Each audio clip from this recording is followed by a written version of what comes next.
Tudo bem, Natália. Você também tem informações aí do Congresso. Como é que foi a movimentação de hoje aí no Congresso Nacional?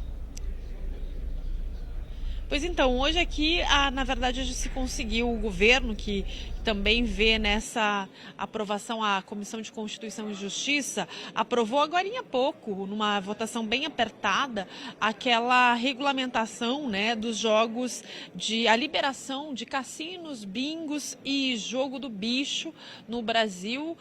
O governo diz que é uma forma também de conseguir aumentar a arrecadação, porque acaba abrindo mão de muito tributo. É uma ação hoje ilegal, mas que segue acontecendo muitas vezes, né, no nosso nariz, e que esse era o argumento do governo para conseguir, o argumento do governo para conseguir aprovar esse tema. Foram 14 votos a favor e 12 contrários. O projeto cria regras para exploração e mecanismos de fiscalização e controle dos jogos. Também estabelece a tributação de casa de apostas e de prêmios, além de uma série de direitos aos jogadores. Essa proposta, ela já havia sido aprovada na Câmara em 2022 e no Senado enfrentou obstáculos durante essa passagem pelo Senado, principalmente daquela bancada mais conservadora, da bancada evangélica, que diz que é um vício tão grave quanto o vício da droga e que, portanto,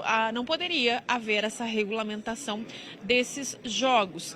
O que se fala é que, apesar desse argumento da bancada evangélica, de que acaba sendo um estímulo ao vício, isso já acontece na prática, porque o fato de não estar regulamentado não impede as pessoas de irem a cassinos, de participarem, né, de fazerem o jogo do bicho, que então, se de fato é algo que vicia, elas de qualquer maneira vão estar viciadas.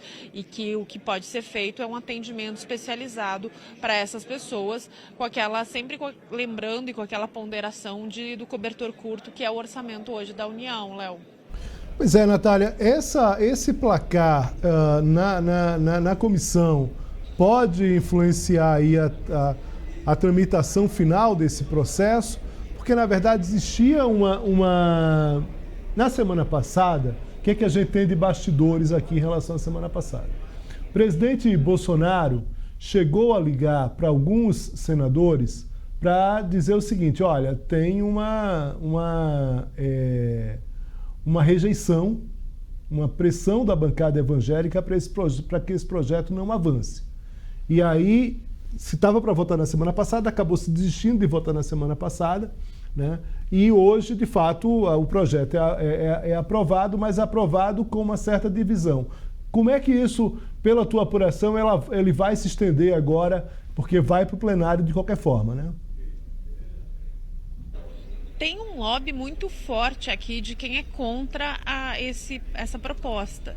E aí, o que a gente acompanhou hoje aqui nos corredores do Senado é que essa bancada mais conservadora, inclusive tem movimentos contra os jogos de azar, falando sobre essa questão do vício. Eles passaram o dia aqui no Senado fazendo aquele apelo para os parlamentares, parando os parlamentares para conversar. Então, há uma tendência de que isso aconteça também para essa análise do projeto no plenário do Senado.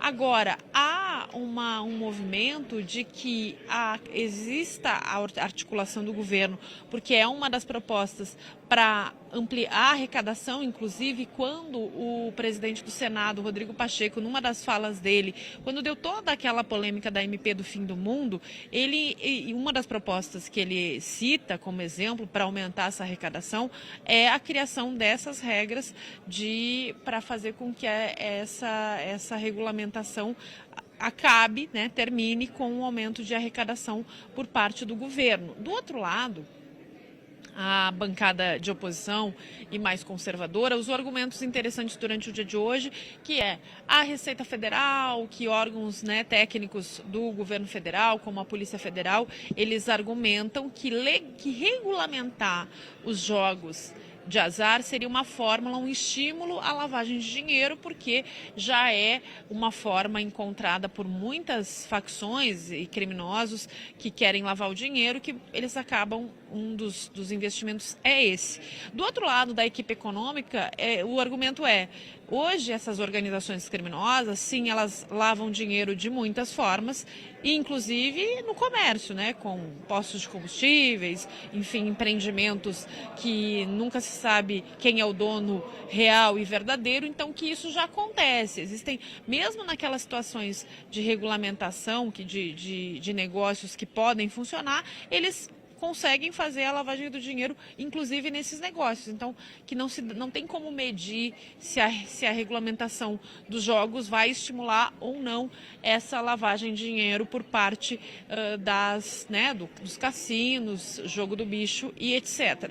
Vai ser uma batalha interessante de acompanhar aqui, porque é interesse do governo e agora o Congresso Nacional também está com a corda no pescoço, porque tem menos de 45 dias para apresentar aquela compensação, a desoneração da folha de pagamento, porque se não apresentar essa alternativa nesse prazo, até o mês de agosto, a desoneração cai e aí retoma a cobrança daquele tributo previdenciário que 17 setores não pagam e que os municípios também não pagam atualmente, Léo.